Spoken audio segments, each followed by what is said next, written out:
Hello everybody. Welcome back, or welcome if you are new. I'm Tamara. Thought I would bring you guys along today. We're having a nice, cozy, rainy day here at the campground. Other than the rain, it feels so good outside, so I've opened up the windows and the door just to let some of that fresh air in while I spend the morning and afternoon in the kitchen. I thought you guys would love to join me. I'm going to be baking some bread. We're going to have some grilled cheese and chili tonight for supper. Luke is on his way home. Winston's at school right now, but I will go get him later. And I just wanted to go ahead and, get supper prepped up while I had the time, bake some bread, and then I'm also going to be making a sweet treat for a neighbor. So y'all come join me today.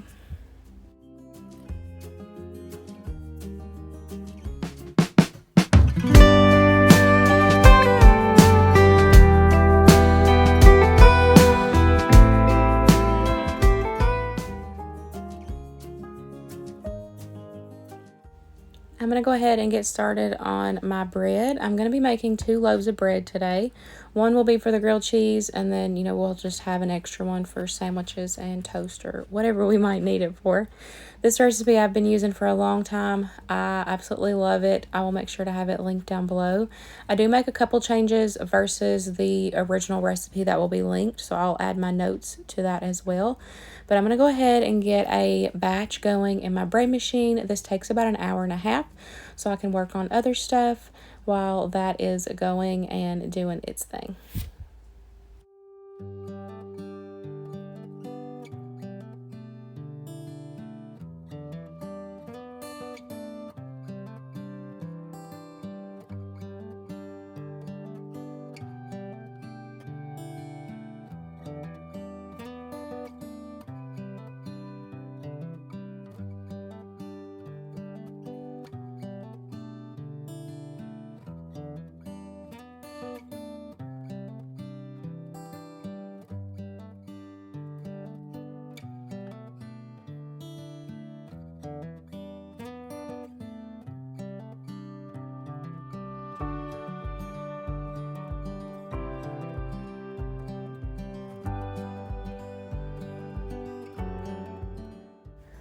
One of our rules in this household is don't send a container back empty.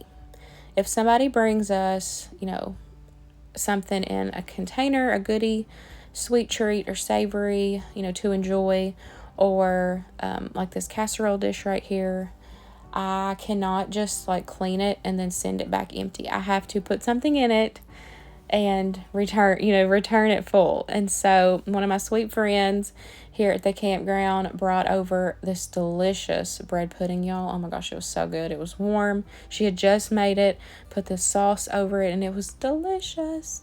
So I need to take her pan back. I'm sure she's been missing it because it's been several weeks.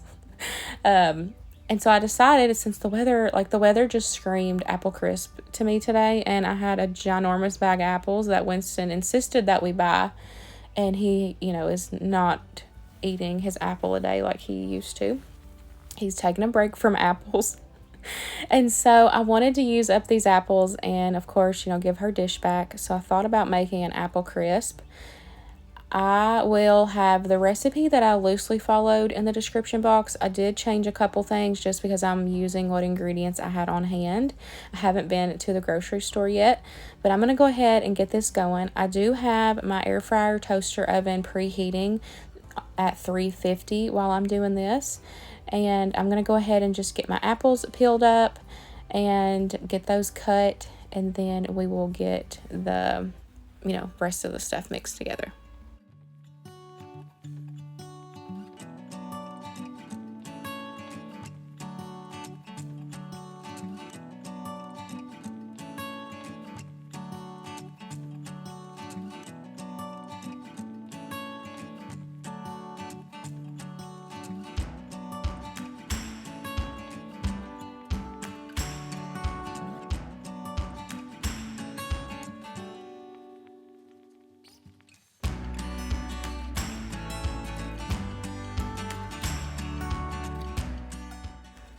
To my apples, I'm going to add some brown sugar, some cinnamon, and some vanilla. Of Of course, I did not measure. I'm just eyeballing it, what looks good or what smells good. And then I'm going to give all of that a good toss. I did also add just a little bit of cornstarch. I didn't measure it either, but I didn't want it to be, super, super runny. And one of the things about apples, when they cook down, they can, they release a lot of juices. And so I didn't want it to be like super soggy. So I just did a little bit of cornstarch just to help thicken that up as it was cooking. And then I just tossed all of that together, made sure everything was well coated, and then I'm going to make the crumb topping for the top.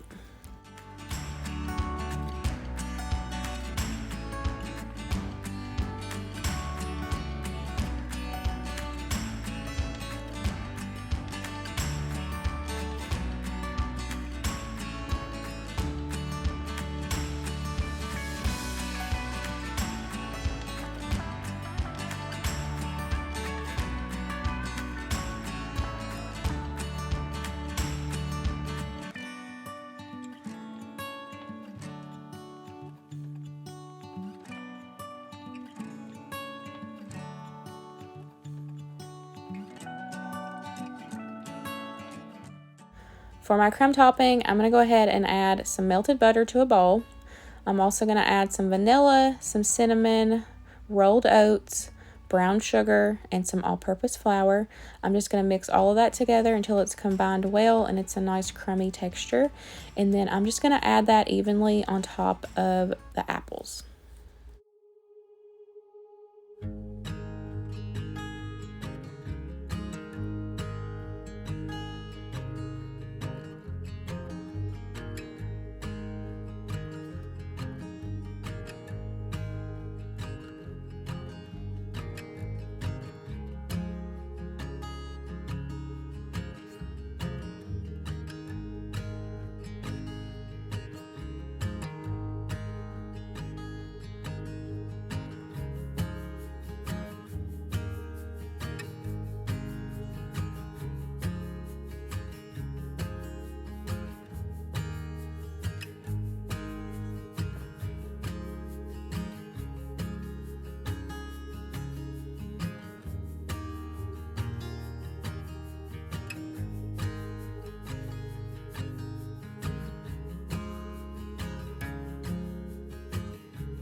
Once I got the topping all even, I'm just going to put this in my air fryer toaster oven.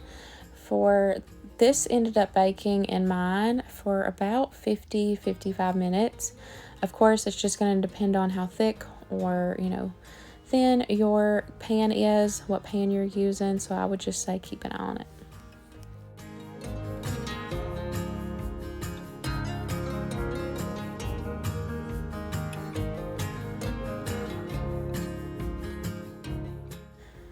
Now my bread dough is done in the bread machine, so I'm going to take and flour my surface and get that dumped out. I'm going to take and divide this up into 2 loaves.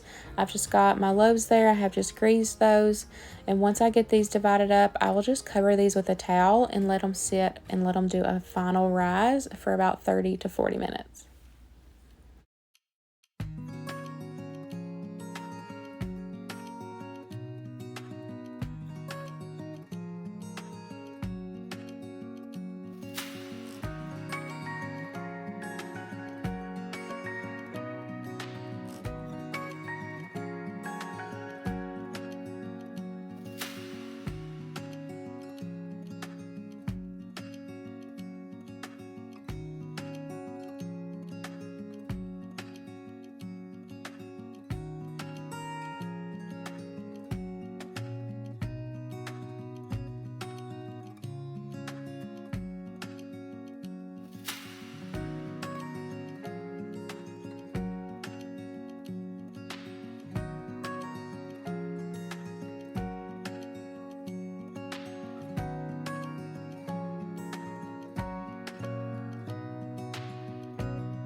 Here is the apple crisp once it was right out of the oven.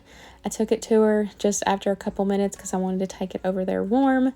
She texted me a couple hours later and said that it was delicious, so make sure y'all check out that recipe linked below.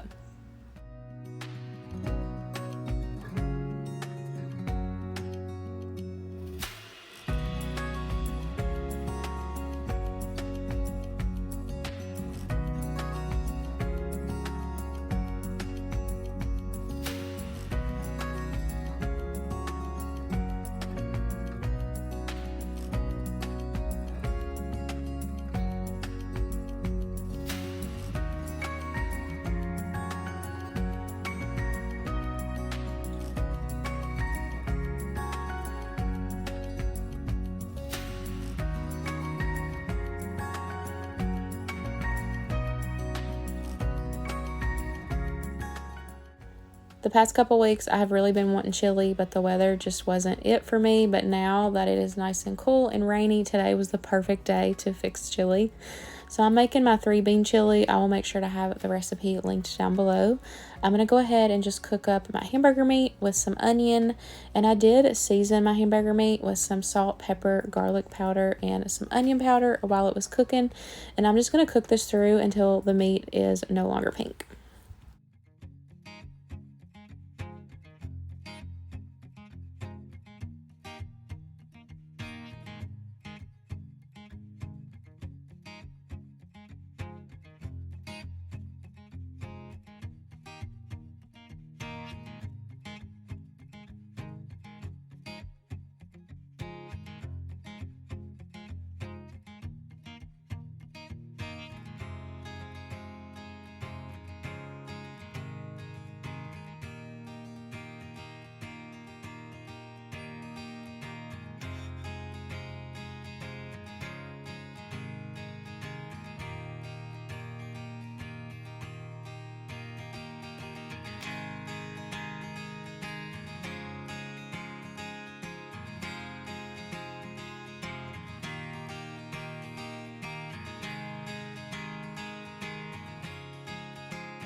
Now that my meat's cooked through, I'm going to go ahead and add everything else in. I'm going to add some diced tomatoes, some tomato sauce, some beef broth, and then I'm going to add my beans. I like to use chili beans, pinto beans, and red beans. We prefer red beans over kidney beans just because we think they're softer. We like the texture better, but of course you use whatever you like or whatever you have on hand. I like a sweet heat chili, and so I like to add a little bit of brown sugar to mine. And then I also added a little bit of W sauce, just a few dashes. And then my secret ingredient that I have been adding for a while is red pepper jelly. I don't know, I really like just that kind of, little sweet heat that it gives. And then for seasonings, I'm going to add some oregano, cumin, some paprika, salt, pepper, chili powder, onion powder, garlic powder. Just season with your heart. Add what your family likes. And of course, you can adjust the seasonings depending on how, sweet or spicy you like your chili. I'm going to mix all this together, and I'm just going to let this kind of simmer on low for about 30 minutes. And then I'm going to give it a taste test and see if I need to add any more seasonings.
While the chili is simmering, I'm just going to clean up the kitchen. I had been cleaning as I went, so I didn't have too much of a mess, and I wanted to get all the dishes done, that way I didn't have to worry about nothing later. Since I already had supper prepped up, I'm going to put this chili in the crock pot and just put it on low and let it, simmer the rest of the day until supper. And then all I have to do tonight is just make us some grilled cheese with some of that bread, and it's going to be delicious, perfect for this fall, cozy, rainy day that we've had today. While I was in the kitchen today, I have been watching Crime Scene Kitchen. If y'all have not watched that, it's on Hulu, and it is so good. I would love, it would be so cool to be on a TV show like that, cooking and doing the things. Y'all know I have a culinary background, and it is just watching that show. I just absolutely love it. If y'all have not heard of it, definitely check it out. It's a cool little baking show.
I got me a bowl of chili for lunch. Of course, I had to taste test and make sure that it was good, and it was good. It was delicious, and it's going to be even better when it's sitting in that crock pot and let it cook for a while till supper time. I'm going to sit down and enjoy my chili and watch another episode of Crime Scene Kitchen. I hope y'all enjoyed today's video. Thanks so much for spending some time with me, and I'll see y'all in the next one. Bye, guys.